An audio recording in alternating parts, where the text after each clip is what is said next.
Muito bem, vamos dar início então ao nosso encontro de estudos para o livro O Evangelho segundo o Espiritismo nesta noite. Hoje é dia 17 de setembro de 2015, são 20 horas e 3 minutos, 32 graus na cidade de Jaú. Estamos transmitindo este encontro de estudos diretamente da Associação Jauense de Estudos Espíritas, localizado na cidade de Jaú, estado de São Paulo, Brasil. Nós vamos dar início ao capítulo 11 do Evangelho segundo o Espiritismo, que tem por título Amar o Próximo como a si mesmo.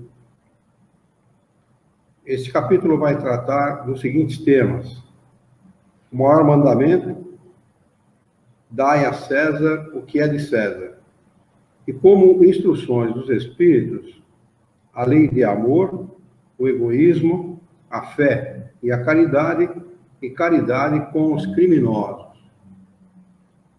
O maior mandamento. Mas os fariseus, quando ouviram que Jesus tinha feito calar a boca aos saduceus, juntaram-se em conselho. E um deles, que era doutor da lei, tentando, perguntou-lhe: Mestre, qual é o maior mandamento da lei? Que será que esse cara fez essa pergunta, né? Como é que ele calou a boca dos saduceus? Lembram-se dessa passagem? Que ele colocou como à frente dos saduceus aquele que socorreu o homem. Como é que era o nome lá? O Samaritano. Samaritano era considerado herege, né? E ele colocou o samaritano à frente do saduceu, que era considerado o melhor religioso, portanto, um homem melhor. Então, eles, quando ele calou a boca do saduceu, eles se juntaram em conselho, falaram: então vamos fazer uma pergunta para ele, porque Moisés diz que a lei maior é amar a Deus sobre todas as coisas. Ele está mandando amar o próximo, está dizendo que essa é a maior lei, né? Então, se ele falasse que amar o próximo era a maior lei, eles tinham alguma maneira de punir ele, né?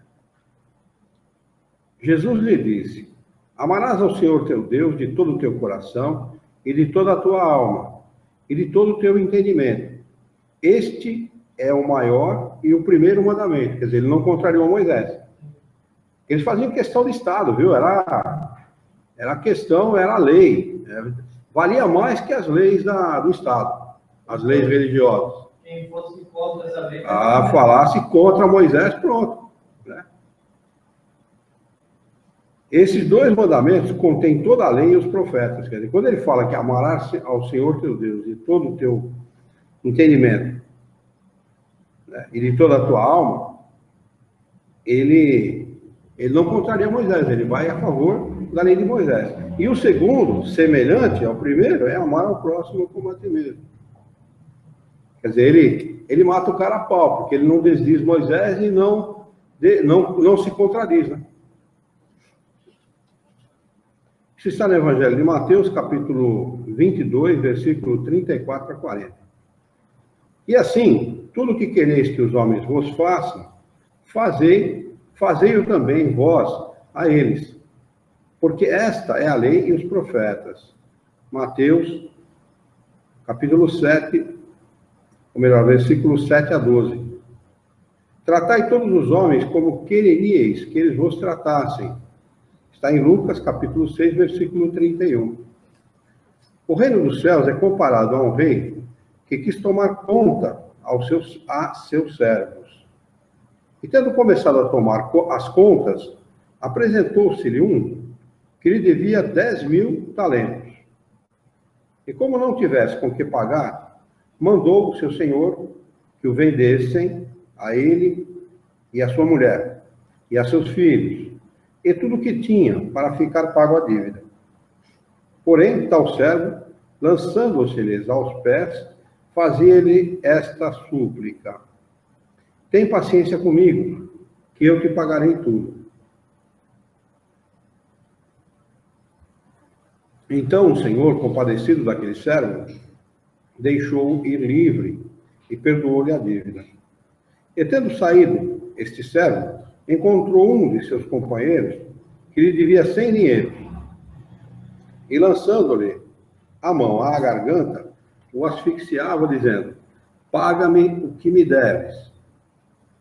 E o companheiro, lançando-se-lhe aos pés, rogava, dizendo: tem paciência comigo, que eu te satisfarei tudo. Porém ele não atendeu. Retirou-se e fez que o metessem na cadeia até pagar a dívida.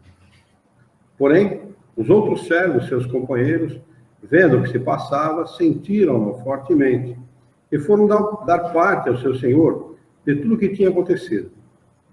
Então, o fez vir seu senhor e lhe disse: servo mau, eu te perdoei a dívida toda, porque me vieste rogar isso. Não devias tu logo compadecer-te igualmente de teu companheiro, assim como também eu me compadeci de ti?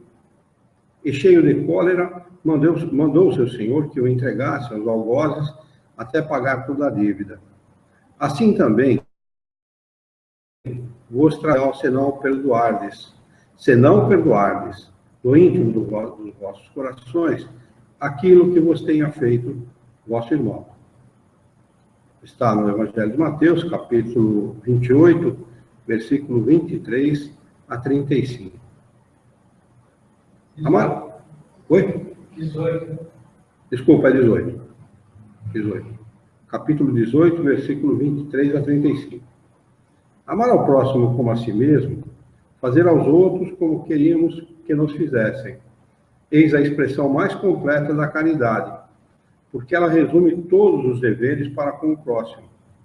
Não se pode ter, nesse caso, guia mais seguro do que tomando como medida do que se deve fazer aos outros o que se deseja para si mesmo. Com que direito exigiríamos de nossos semelhantes melhor tratamento, mais indulgência, benevolência e devotamento do que lhe damos? A prática dessas máximas leva à destruição do egoísmo. Quando os homens as tomarem como normas de conduta e como base de suas instituições, compreenderão a verdadeira fraternidade e farão reinar a paz e a justiça entre eles. Não haverá mais ódios nem dissensões, mas união, concórdia e mútua benevolência.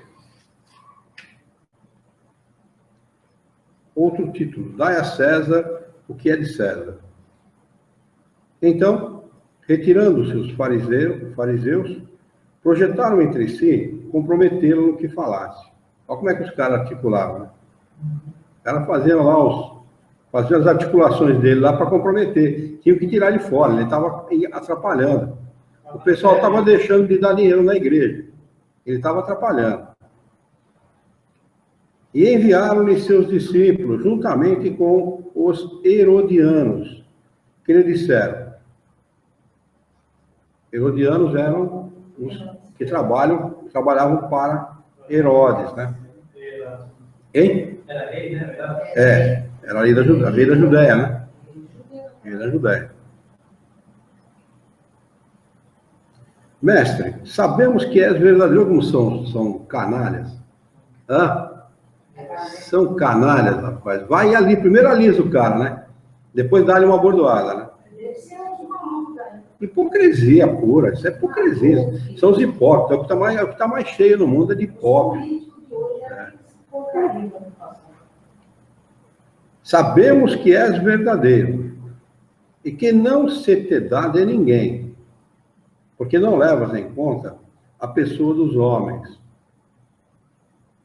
Dize-nos, pois, qual é teu parecer? É lícito dar tributo a César ou não?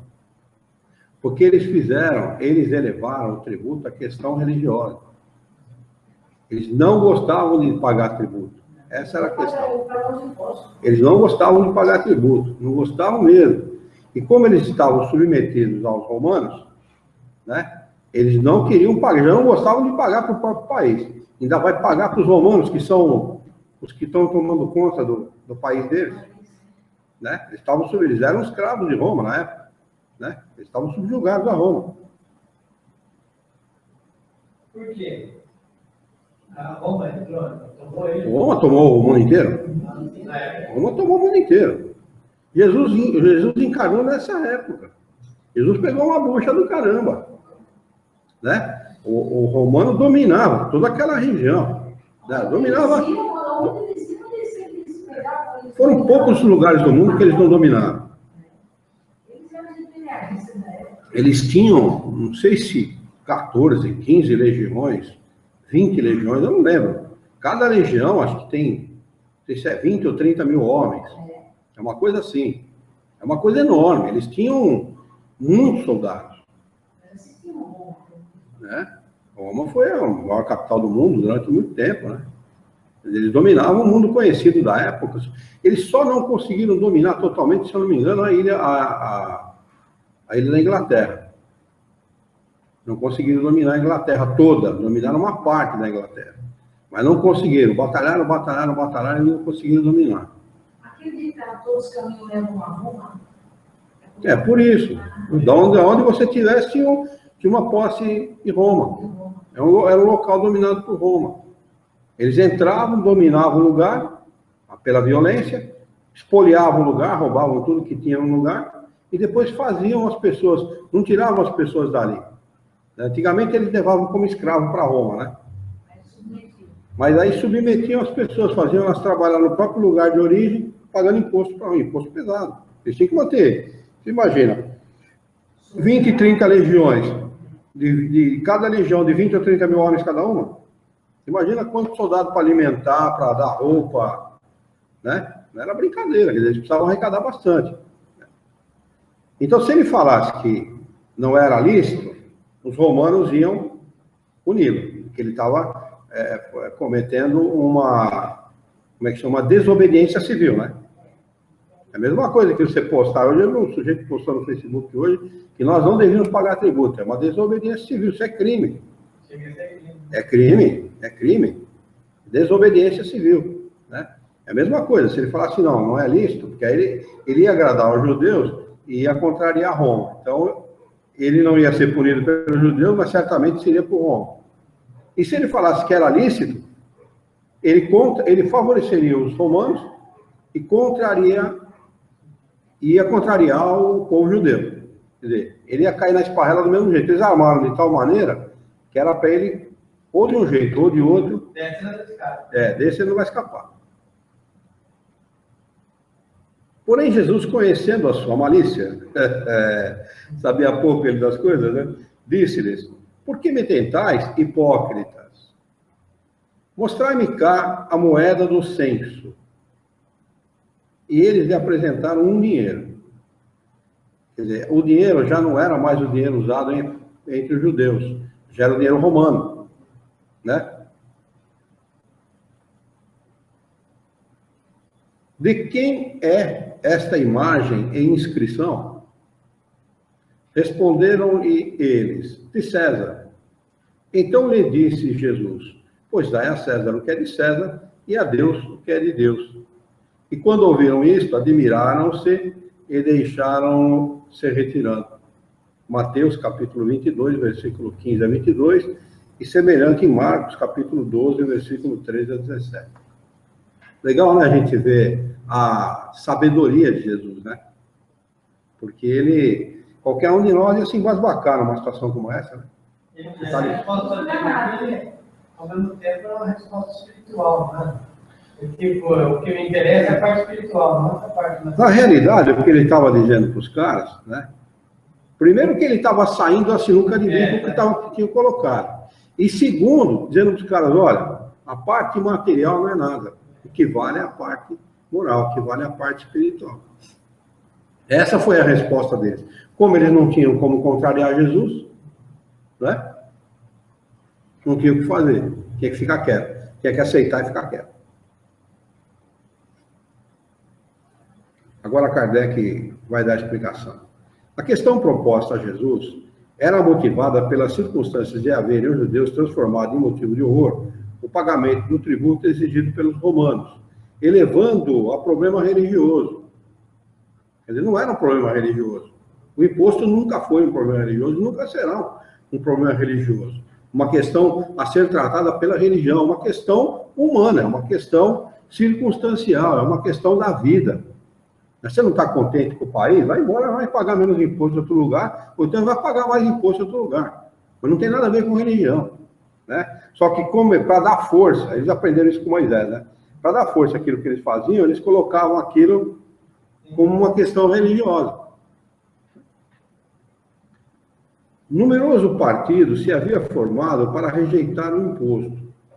O pagamento do tributo, portanto, era para eles uma questão de irritante atualidade, sem o que a pergunta feita a Jesus, é lícito dar tributo a César ou não, não teria nenhum sentido. Essa questão era uma cilada, pois, segundo a resposta, esperavam excitar contra eles as autoridades romanas, ou os judeus dissidentes, aqueles que estavam contra os romanos, né? Mas Jesus, conhecendo a sua malícia, escapa à dificuldade, dando-lhes uma lição de justiça, ao dizer que dessem cada um o que lhes era devido. Vê na instrução o artigo intitulado Publicanos. Publicanos eram os cobradores de impostos, né? Esta máxima, dai a César o que é de César, não deve ser entendida de maneira restritiva e absoluta, como todos os ensinamentos de Jesus. É um princípio geral, resumindo, numa forma prática e usual, e deduzido de uma circunstância particular. Esse princípio é uma consequência daquele que manda agir com os outros como quereríamos que os outros agissem conosco.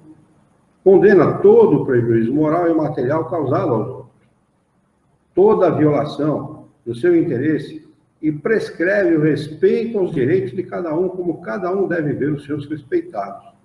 Estende-se ao cumprimento dos deveres contraídos para com a família, a sociedade, a autoridade, bem como para com os indivíduos, né?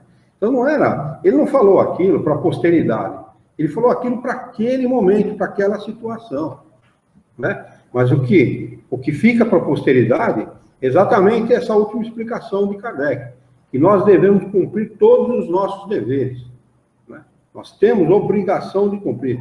Nós não devemos jamais dar prejuízo material ou moral para quem quer que seja, né? É nosso dever cuidar da família, cuidar da sua, ser um bom cidadão, respeitar as autoridades e respeitar os indivíduos, né? Eu tenho para mim o seguinte: o homem, ele tem o homem, estou falando sério, dever de cuidar da sua família. O homem que não cuida da sua família é meio homem, para mim. Isso é a minha opinião pessoal. Não estou dizendo que é a opinião do espiritismo, não.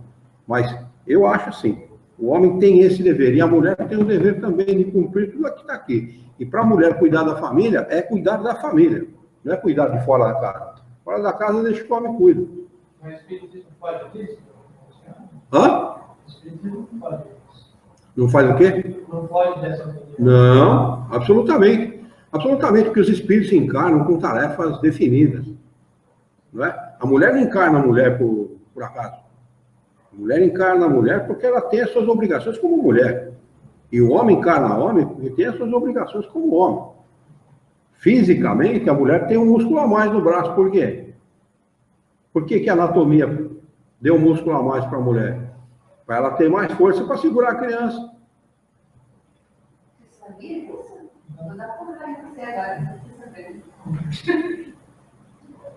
Não é para isso. Mas não é para dar força, é para dar resistência? Né? Quer dizer, então existe uma razão pela qual os espíritos se encarnam na Terra, deste ou daquele sexo, né? Então, respeitar a sociedade, respeitar a família é um dever, é uma obrigação. Uma obrigação, nós temos que fazer isso, sim. É nosso dever. Veio com o homem como mulher, veio uma determinação, né? Claro, ele vem determinado a cumprir. Olha, por que o homem é naturalmente mais agressivo que a mulher? Existe uma agressividade natural no homem, não existe? Analisa para você ver. Analisa para você ver. Existe uma agressividade natural no homem, porque o homem sempre foi aquele que preservou a família, estou falando dos primórdios da humanidade. Deixa a família dentro da caverna e sai em busca do alimento. Nessa de sair em busca do alimento, o que ele tem que fazer? além de buscar alimento, preservar a própria vida. Então ele já sai prevenido contra os seus iguais, os outros homens e os animais que podem matá-lo. Repara para você ver. Eu vou levantar mais cedo amanhã porque eu tenho que ir à luta mais cedo. Essa expressão que as pessoas usam? Isso tem uma origem, tem uma razão de ser. Vou à luta, ninguém vai guerrear. Trabalho não é uma luta. Antigamente Tem uma... Mas pode ver, isso faz parte da maneira de pensar das pessoas. Estou batalhando para conseguir tal coisa, não é assim? Então pode perceber, isso tem uma razão, tem uma origem, tem uma razão de ser. O homem que se encolhe dentro de casa e não trabalha, isso é meio homem. Ele só tem o sexo masculino, só mais nada. Instruções dos Espíritos, a lei de amor. Esta instrução foi dada por um espírito que se assinou como Lázaro, na cidade de Paris, em 1862. Ele diz o seguinte: o amor resume toda a doutrina de Jesus, porque é o sentimento por excelência. E os sentimentos são os instintos elevados à altura do progresso realizado. Olha que interessante como ele coloca. Eu sempre me chamou muita atenção a maneira pela qual esse espírito, que se denomina Lázaro, coloca o amor, como ele define o amor. Né? O sentimento do amor são os instintos elevados à altura do progresso realizado. Interessante isso, né? A maneira pela qual coloca, né? Porque realmente o homem no começo ele só tem instinto. Depois ele vai amadurecendo esse sentimento, lapidando esse sentimento, até que ele chega a ter amor. Não só pelos seus, mas por todos os seus semelhantes. Olha lá, ele vai falar isso. No seu ponto de partida, o homem só tem instinto. Mais avançado e corrompido só tem sensações. Em que situação que nós estamos? Exatamente nessa segunda aqui, ó. A maioria da humanidade se enquadra exatamente nessa segunda situação. Mais avançado e corrompido só tem sensações. Mais instruído e purificado tem sentimentos. E o amor é o requinte do sentimento. Olha, é interessante a gente observar, e cabe aqui, né, um vídeo que eu vi no YouTube, no Facebook, mandaram para mim, uma cachorra no meio da rua, provavelmente no meio da rua, mostrou que ela estava na casa de alguém, no meio da rua mesmo. Ela está com os cachorrinhos, está amamentando os cachorrinhos. E alguém vai e leva comida para ela. Você viu esse vídeo? Você nota que é uma cachorra sem raça definida. Alguém vai e leva alimento para ela, porque ela está alimentando os filhotinhos. Começa a correr lágrimas dos olhos dela, de gratidão pelo alimento que ela está recebendo. Olha a mescla, né, de instinto com sentimento aí, né? Interessante isso, né? Eu achei muito interessante. No cachorro tem bastante. Mas eles estão mais evoluídos. O cachorro ele tem muita proximidade com o homem, né? Desde os primórdios da humanidade, né? Ele tem muita proximidade. Ele está muito animal, mas que miséria. E o amor é o requinte do sentimento. Não o amor no sentimento vulgar, no sentido vulgar do termo, mas esse sol interior que reúne e condensa em seu foco ardente todas as aspirações e todas as elevações sobre-humanas. A lei do amor substitui a personalidade pela fusão dos seres e extingue as misérias sociais. Feliz aquele que, sobrelevando-se à humanidade, ama com intenso amor com os seus irmãos em sofrimento. Feliz aquele que ama, porque não conhece as angústias da alma nem as do corpo. Seus pés são leves e ele vive como transportado fora de si mesmo. Quando Jesus pronunciou essa palavra divina, amor, fez estremecerem os povos, e os mártires, ébrios de esperança, desceram ao circo. O Espiritismo, por sua vez, vem pronunciar a segunda palavra do alfabeto divino. Ficai atentos, porque essa palavra levanta a lápide dos túmulos vazios. E a reencarnação, vencendo a morte, revela ao homem deslumbrado o seu patrimônio intelectual. Olha, falando dessa maneira poética, esse Espírito está dizendo assim, que pela reencarnação, nós entendemos tudo aquilo que nós amealhamos ao longo de todas as nossas existências, e isso chama-se patrimônio intelectual. Nós não desfrutamos desse patrimônio aqui integralmente, né? Mas nós o desfrutamos como espírito. O espírito já tem por nós, né? Você tem o seu patrimônio intelectual, é seu e ninguém tira. Patrimônio é uma coisa própria, adquirida legalmente, legitimamente, é seu. Mas já não é mais aos suplícios que ela conduz, e sim à conquista do seu ser, elevado e transfigurado. O sangue resgatou o espírito, e o espírito deve agora resgatar o homem da matéria. Interessante essa colocação também, né? Primeiro o homem precisou se dar em holocausto para elevar o nome de Jesus à condição que ele precisava ser elevado. Agora não é mais necessário isso, né? O espírito deve resgatar o homem da matéria, ou seja, do materialismo da vida, né? Disse que o homem no seu início tem apenas instintos.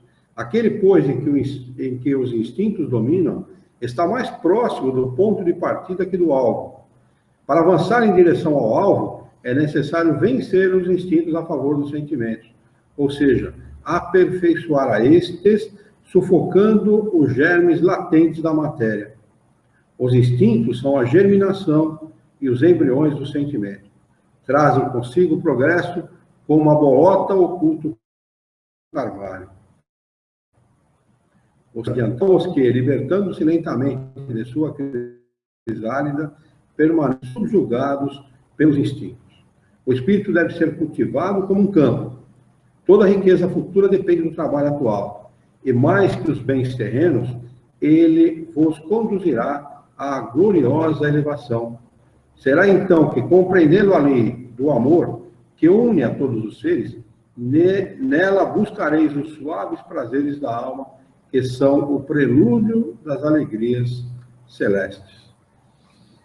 Falando as verdades, nós falamos tão bonito, poeticamente, né? Poeticamente. Mas só conhecendo o livro dos Espíritos e os princípios dele, é que você consegue entender o que ele está falando exatamente. Exatamente, porque alguém pode ler de maneira religiosa isso aqui, né? Mas não entende com a profundidade necessária, não é verdade? Aqui fala a importância da reencarnação, bastante coisa nesse mês aqui. É verdade. Tem uma outra lição, uma outra instrução, desculpe, sobre a lei do amor, assinada pelo espírito de Fénelon. E essa instrução foi dada na cidade de Bordeaux, em 1861. O amor é de essência divina. Desde o mais elevado até o mais humilde, todos vós possuís, no fundo do coração, a centelha desse fogo sagrado. É um fato que tendes podido constatar muitas vezes. O homem mais abjeto, o mais vil, o mais criminoso, tem por um ser, ou um objeto qualquer, uma afeição viva e ardente. À prova de todas as vicissitudes, atingindo frequentemente alturas sublimes. É uma verdade, né? Eu, quando li pela primeira vez isso aqui, eu falei, não, realmente é uma realidade, né? As pessoas, independente da situação espiritual de cada uma, independente da condição dele dentro da humanidade, ele tem afeição por alguma coisa, ou um objeto, ou um ser, por alguma coisa ele tem afeição. Por mais ignorante que ele seja, ele tem carinho por alguma coisa, né?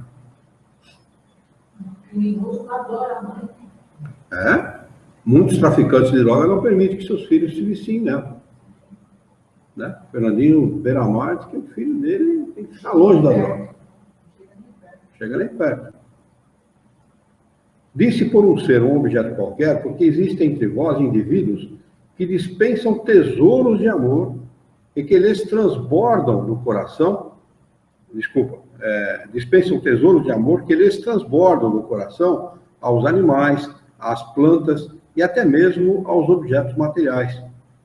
Espécies de misântropos a se lamentarem da humanidade em geral, resistem à tendência natural da alma que busca em seu redor afeição e simpatia. O valor da palavra misântropo, você anotou da outra vez? Não? Você faz a busca aí?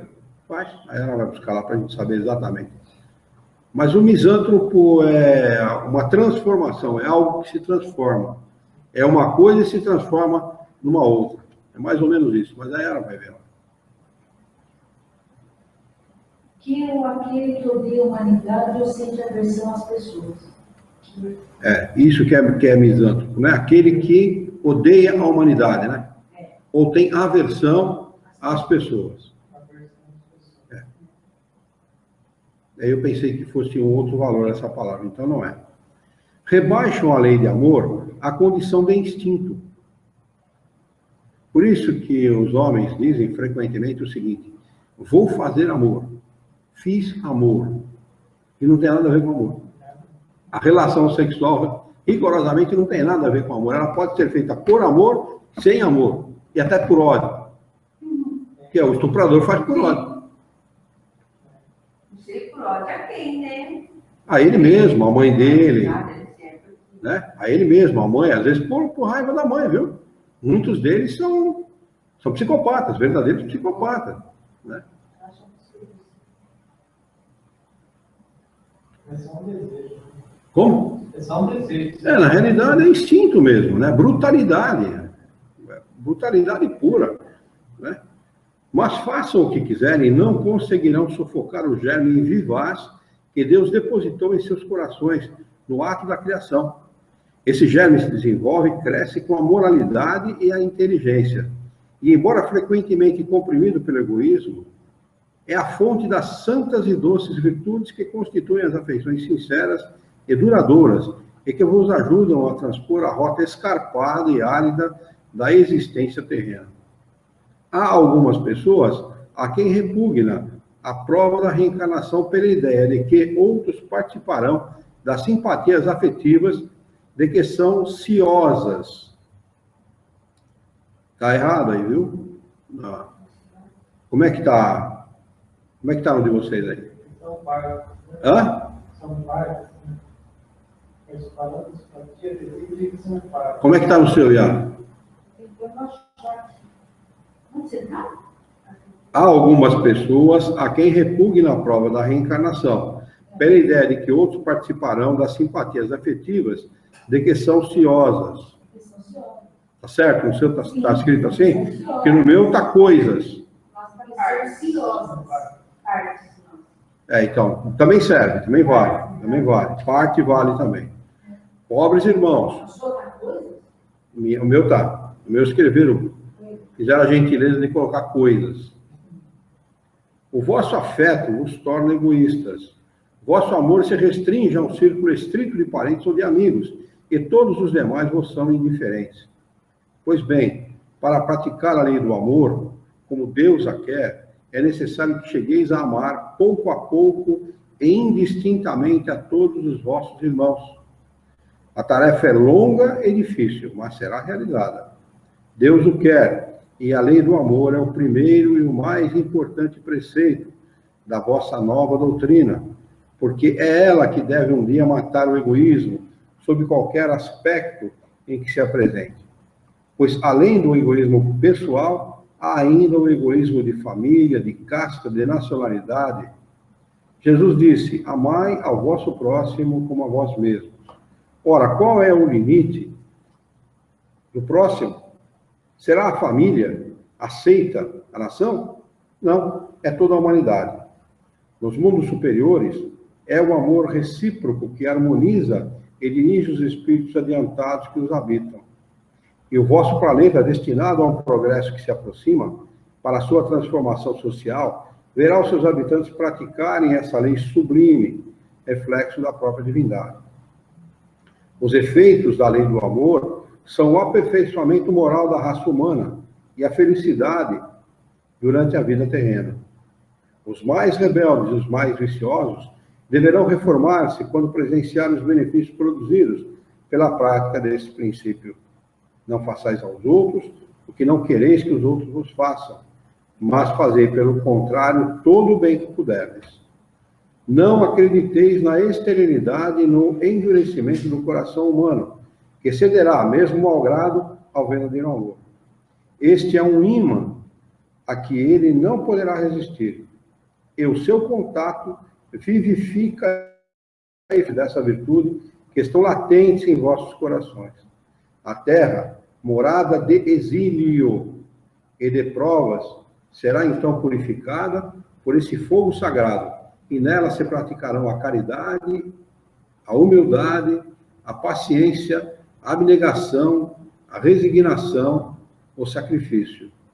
Todas essas virtudes, filhas do amor. Não vos canseis, pois, de escutar as palavras de João Evangelista.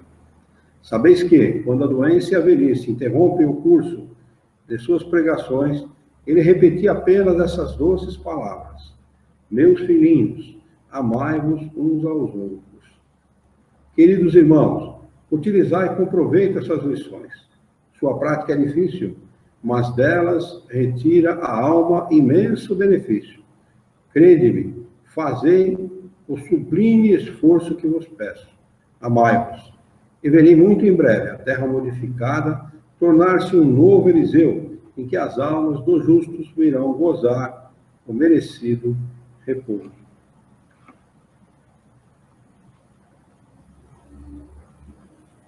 Uma outra sobre o mesmo tema, a Lei de Amor, assinada agora por Sansão, membro da Sociedade Espírita de Paris, em 1863. Meus queridos condiscípulos, os espíritos aqui presentes vos dizem pela minha voz: ama muito para seres amados. Tão justo é esse pensamento, que nele encontrareis tudo quanto console e acalma as penas de cada dia. Ou melhor, fazendo isso, de tal maneira vos elevareis acima da matéria, que vos espiritualizareis antes mesmo de despirdes o vosso corpo terreno. Os estudos espíritas ampliaram a vossa visão do futuro, e tendes agora uma certeza, a do vosso progresso para Deus, com todas as promessas que correspondem às aspirações da vossa alma. Deveis também elevar-vos bem alto, para julgar sem as restrições da matéria, e assim não condenar o vosso próximo antes de haver dirigido o vosso pensamento a Deus.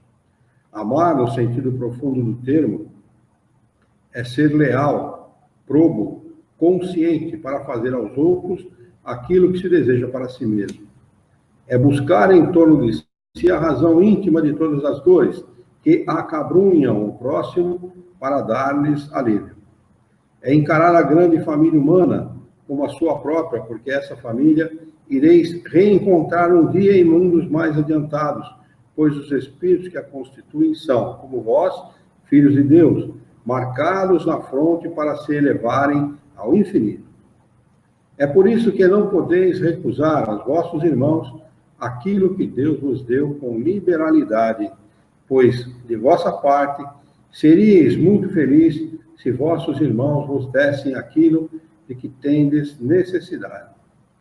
A todos os sofrimentos dispensai por uma palavra de ajuda e de esperança, para vos fazerdes todo amor e toda justiça. Crede que estas sábias palavras, amai muito para seres amados, seguirão o seu curso. Esta máxima é revolucionária e segue uma rota firme e invariável. Mas vós já haveis progredido. Vós que me escutais, sois infinitamente melhores do que há 100 anos. De tal maneira, vos modificastes para melhor, que aceitais hoje, sem repulsa, uma infinidade de ideias novas sobre a liberdade e a fraternidade, que antigamente teríeis rejeitado. pois daqui a 100 anos aceitarei também, com a mesma facilidade, aquelas que ainda não puderam entrar na vossa cabeça.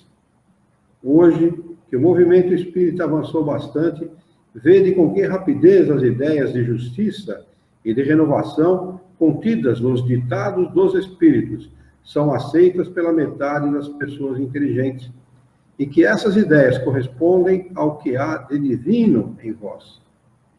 É que estáis preparados por uma semeadura fecunda, a do último século, que implantou na sociedade as grandes ideias de progresso.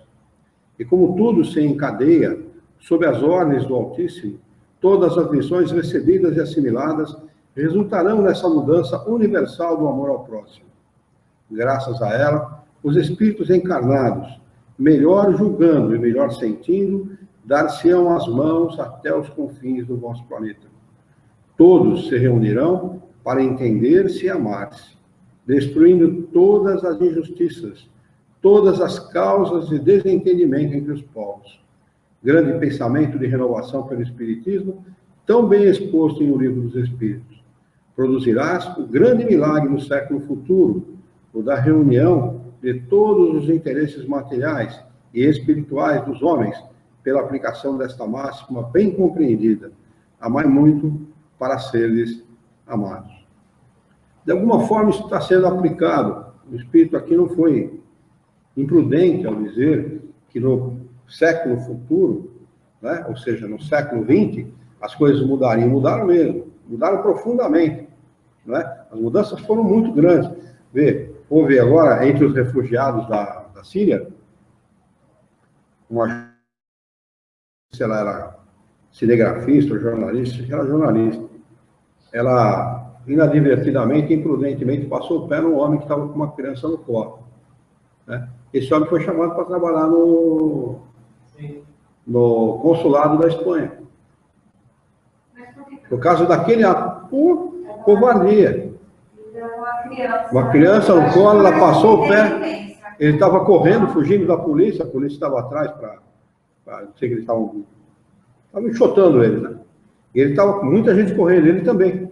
E quando ele passa perto da jornalista, a jornalista estende de pé, passa o pé dele, e cai ele e a criança no chão. Aquilo correu o mundo, aquela imagem correu o mundo. O governo da Espanha chamou ele para trabalhar no governo. Mudou a vida dele. Hã? Como é que você explica que alguém pode, em sã consciência, passar o pé numa pessoa que está tentando sobreviver de uma situação de guerra? Uma criança no colo. Uma mulher, hein? Não é um homem, não. Uma mulher. Mas, de qualquer maneira, foi a melhor rasteira. Foi a melhor rasteira que ele pôde receber na vida dele. E foi derrubar, ergueu. Né? Mas a gente vê que a sociedade mudou por conta disso, porque antigamente, no século XIX, século XVIII, século XVII, massacravam-se pessoas. Massacravam-se pessoas, simplesmente dizimavam-se milhares e milhares de pessoas e ninguém ficava sabendo. Até porque o mundo não tinha o nível de comunicação que tem hoje. Né? Agora, uma instrução sobre o egoísmo, assinada por um espírito que assina o nome Emmanuel, na cidade de Paris, em 1861. O egoísmo, esta chaga da humanidade, deve desaparecer da Terra, porque impede o seu progresso moral. É ao Espiritismo que cabe a tarefa de fazê-la elevar-se na hierarquia dos mundos. O egoísmo é, portanto, o alvo para o qual todos os verdadeiros crentes devem dirigir suas armas, suas forças e a sua coragem. Digo coragem porque esta é a qualidade mais necessária para vencer-se a si mesmo, do que para vencer aos outros.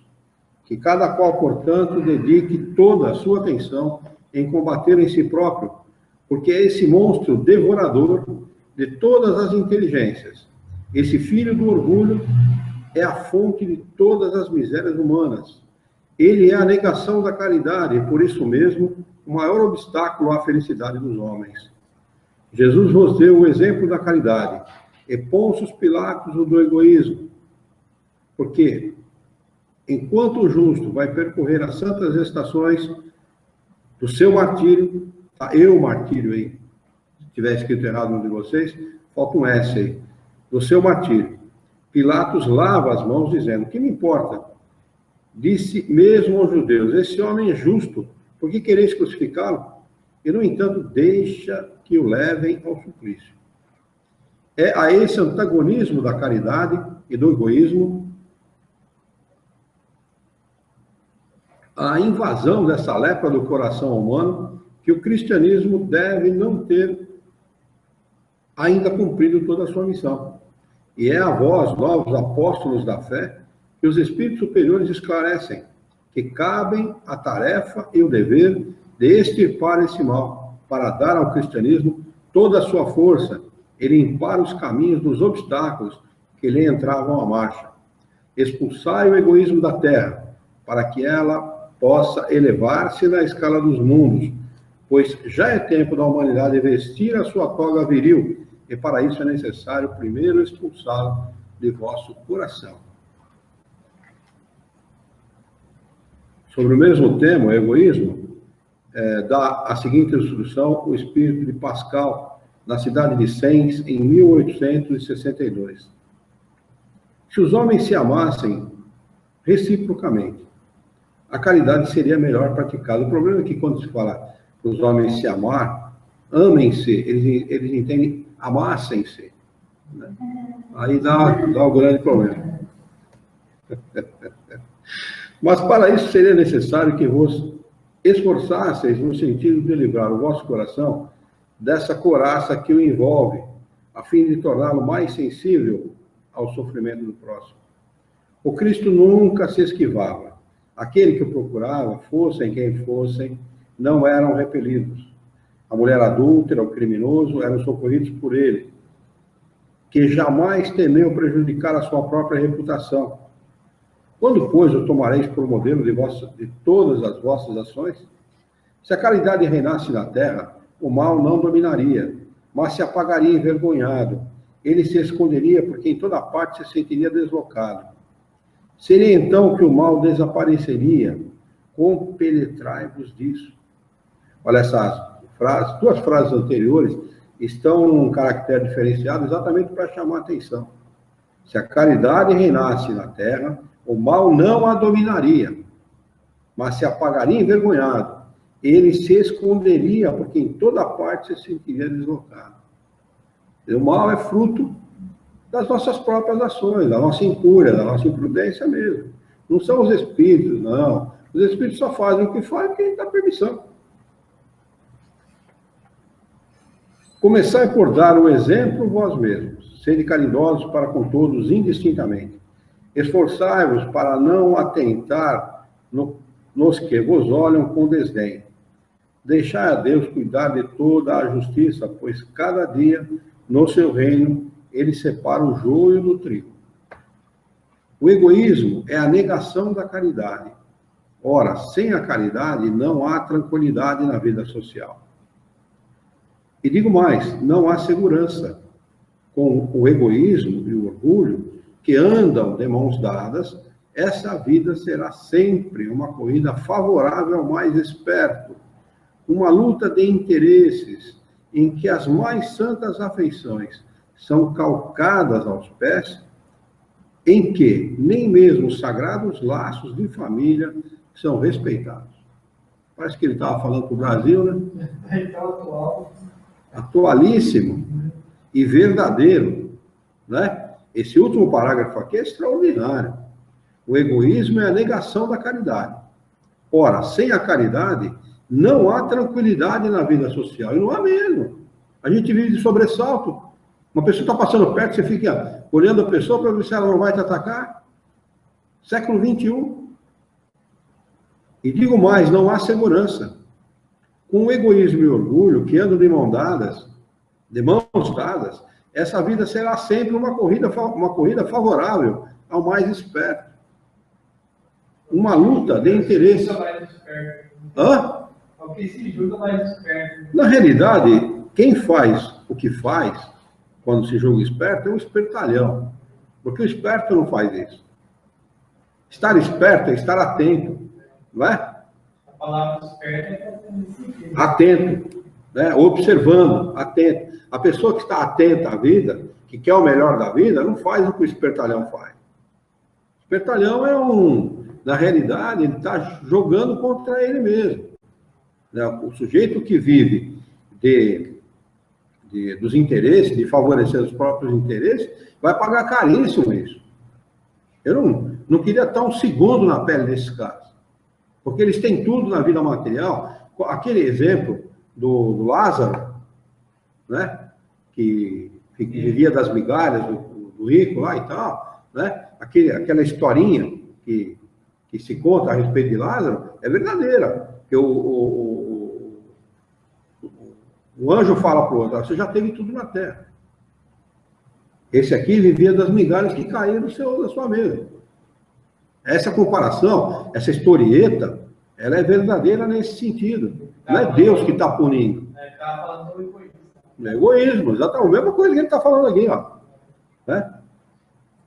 Uma luta de interesses, em que as mais santas afeições são calcadas, pisadas aos pés, em que nem mesmo os sagrados laços de família são respeitados. Sagrados laços de família.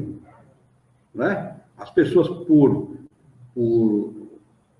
egoísmo, né? Por orgulho, por vaidade, sequer respeita a gente como irmão, como filho, como pai. Não respeita nada. Não respeita nem aí. Comete os piores absurdos. É muito o que a gente mais vê na sociedade, analisando de modo geral, né? O que mais a gente vê, né? Eu acho que dá tempo da gente ler essa lição aqui. Agora, uma instrução dos Espíritos sobre o tema a fé e a caridade. O Espírito assinou como Espírito protetor na cidade de Cracóvia, em 1861. Interessante como Kardec se colocou comunicações dos Espíritos do mundo inteiro, né? Que foi dada na cidade de Cracóvia. E esse Espírito diz o seguinte: eu vos disse recentemente, meus queridos filhos, que a caridade sem fé não seria suficiente para manter entre os homens uma ordem social capaz de fazê-los felizes. Devia ter dito que a caridade é impossível sem a fé. Poderia encontrar, é verdade, impulsos generosos entre as pessoas sem religião, mas essa caridade austera, que só pode ser exercida pela abnegação, pelo sacrifício constante de todo interesse egoísta, nada a não ser a fé poderá inspirá-la, porque nada além dela nos faz carregar com coragem e perseverança a cruz desta vida. Sim, meus queridos, sim, meus filhos, desculpe, é inútil querer o homem, ávido de prazeres, iludir-se quanto ao seu destino terreno, pretendendo que lhe seja permitido ocupar-se apenas da sua felicidade. Certo que Deus nos criou para sermos felizes na eternidade, mas a vida terrena deve servir unicamente para o nosso aperfeiçoamento moral, o qual se conquista mais facilmente com a ajuda do corpo e do mundo material. Sem contar as vicissitudes comuns da vida, a diversidade dos vossos gostos, de vossas tendências e vossas necessidades, são também um meio de aperfeiçoar-lhes, exercitando-nos na caridade. Porque somente à custa de concessões e de sacrifícios mútuos é que podeis manter a harmonia entre os elementos tão diversos. Tendes razão, entretanto, ao afirmar que a felicidade está reservada ao homem, neste mundo, se a procurardes antes na prática do bem do que nos prazeres materiais. A história da cristandade nos fala dos mártires que caminhavam com alegria para o suplício. Hoje, na vossa sociedade, para ser cristão, já não se precisa enfrentar a fogueira do mártir, nem o sacrifício da vida, mas única e simplesmente o sacrifício do egoísmo, do orgulho e da vaidade. Triunfareis se a caridade vos inspirar e fordes sustentados pela fé. Vamos anotar aqui: caridade com os criminosos. Hoje é dia 17/9/2015, para nós retomarmos o nosso próximo encontro de estudo.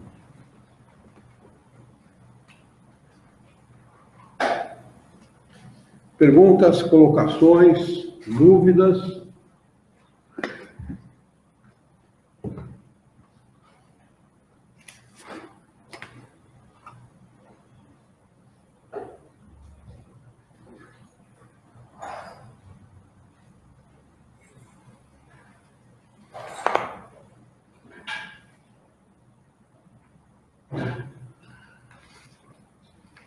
Não?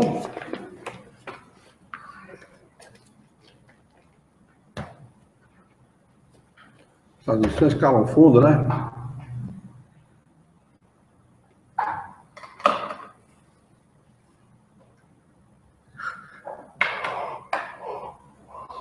É bem esclarecedor. Ele vai fundo no problema, né? Ele vai fundo no problema, mostrando para o homem que a má notícia é que ele está atrasado, mas a boa é que ele vai se adiantar, né? Se ele está atrasado... Hã? Agora posso demorar um pouco. Não, é como a gente sempre fala, demorar é muito relativo, né? Porque, por exemplo, numa encarnação, pode dar uma estilingada na sua evolução. Ele pode percorrer uma distância muito grande entre o ponto que ele estava e o ponto que ele tem que chegar. Numa encarnação. Apenas numa encarnação, né? Então, o que é o tempo? O que é a distância? O que é o tempo em relação à nossa evolução? É o esforço que nós fazemos para melhorar. Esse é o tempo, né? Que para muitos pode ser um tempo muito longo e para outros pode ser um tempo muito curto, dependendo do esforço que cada um faz, do empenho de cada um em relação a isso, né? Depende de cada um. Eu frequentava centro espírita moleque pra caramba, 22, 23 anos de idade. Uma vez uma moça que estava lá, a gente notava que ela era uma pessoa, ela era uma jovem de uns 28, 30 anos, mais ou menos. E ela era bastante vaidosa. Você não sabe aquelas pessoas que você nota que transpira a vaidade, né? No jeito de se arrumar, no jeito de fazer as coisas. Embora fosse uma pessoa boa. E ela chegou para mim e falou assim: eu gostaria de ter a confiança que você tem no espiritismo. E eu era moleque, eu não entendi bem aquilo. Eu falei, nossa, pô, a mulher frequenta isso aqui. A mãe já frequentava, já era espírita, ela frequentava também. Para mim, na minha cabeça, como ela frequentava muito mais tempo do que para mim, eu era um iniciante, eu não tinha, né? Para mim, eu estava muito atrás da confiança que ela tinha, né, em Deus, no espiritismo, né? A pessoa vem e fala uma coisa dessa. Então, você percebe que cada um encara a sua maneira. Não tem duas pessoas vendo a doutrina espírita da mesma maneira. O cara encara de conformidade com o seu grau de inteligência e com o empenho que ele quer fazer para buscar aquilo que está lhe faltando. A gente está tudo mais ou menos na mesma situação, não tem muita diferença, né? Do ponto de vista espiritual, da evolução, já vou dar a palavra para você. Mais ou menos no mesmo grau, não muda muito, sabe? Um tem um pouquinho melhor aqui, o outro é um pouquinho melhor ali, mas não muda muito, né? Agora, o empenho que cada um faz nesse sentido, isso faz toda a diferença. Não, cara, naquela sexta-feira. Então, nós estamos na frente sobre o estágio estudando espiritismo na sexta-feira aqui possível?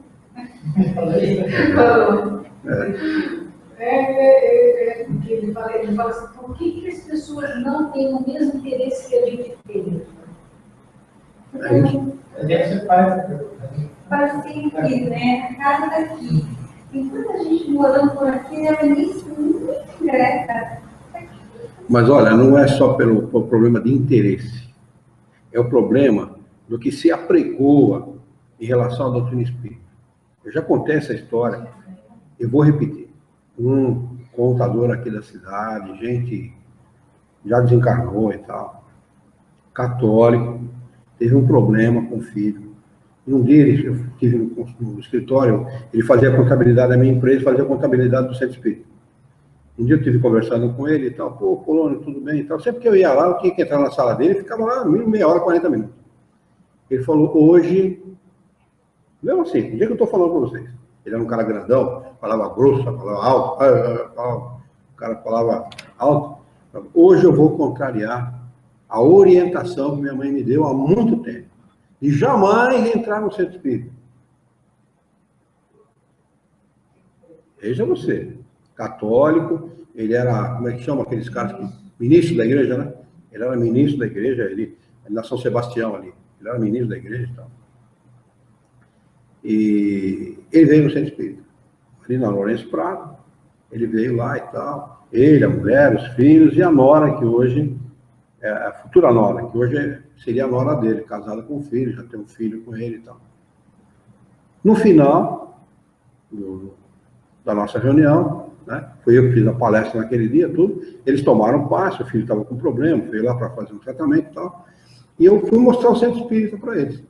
Era uma casa grande, uma casa velha, tinha muitos cômodos e tal, né? Eu fui mostrar, aqui a gente faz isso, aqui é assim e tal, aqui é a biblioteca e tal, né?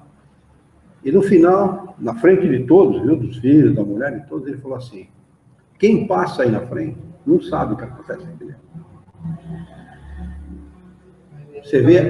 Você vê o quanto era distorcido na cabeça dele mesmo, e provavelmente da mulher e dos filhos, como era o que acontecia dentro do centro espírita.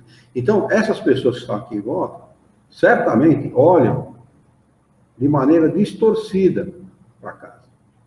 Nos veem com maus olhos. E veem o espiritismo como coisa do demônio, coisa do diabo. Você decidiu, vamos perguntar para nós, você tem amizade com aquele povo lá?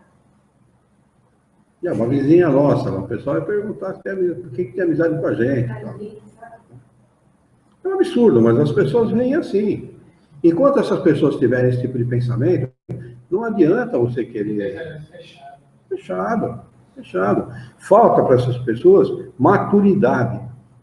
E Kardec fala que é maturidade do senso moral.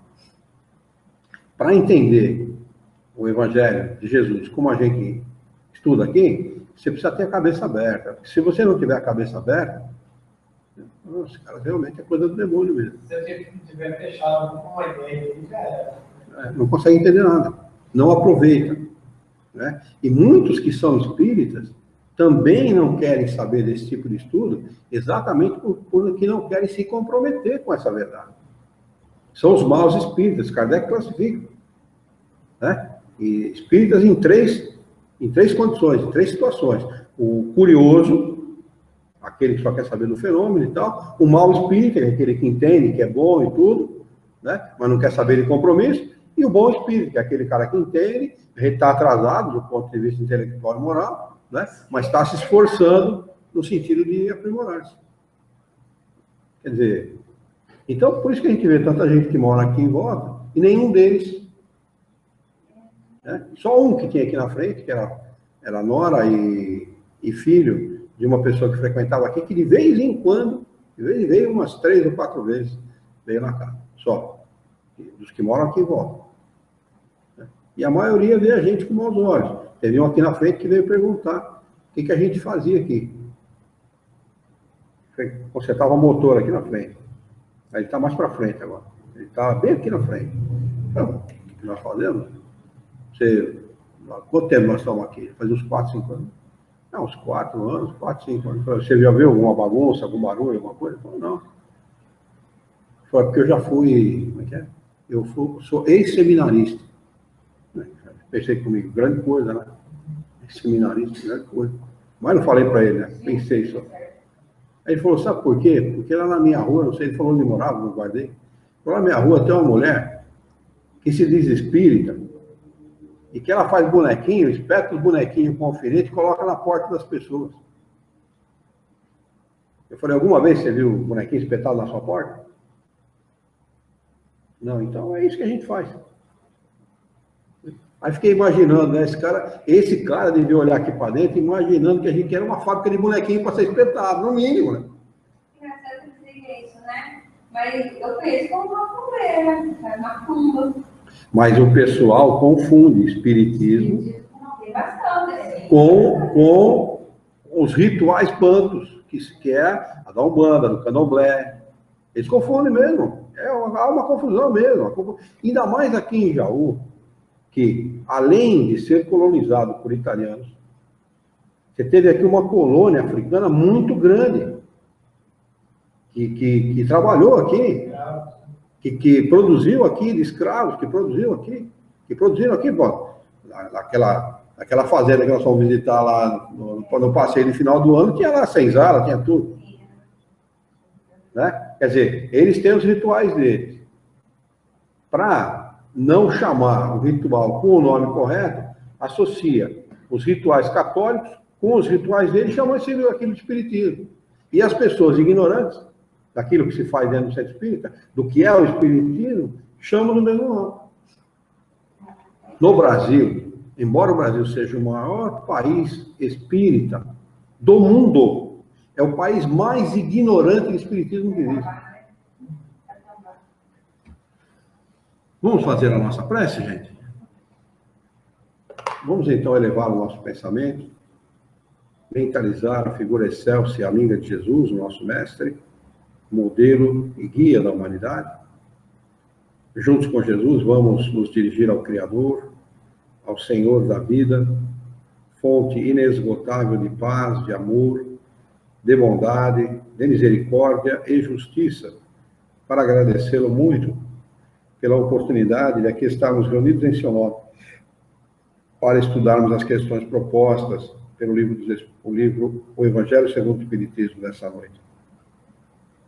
Queira a vossa bondade, o vosso amor, que tenhamos bom ânimo, coragem, determinação, ideias renovadas, alegria de viver e muito entusiasmo, para que possamos trabalhar, sermos úteis e dignificarmos a vida.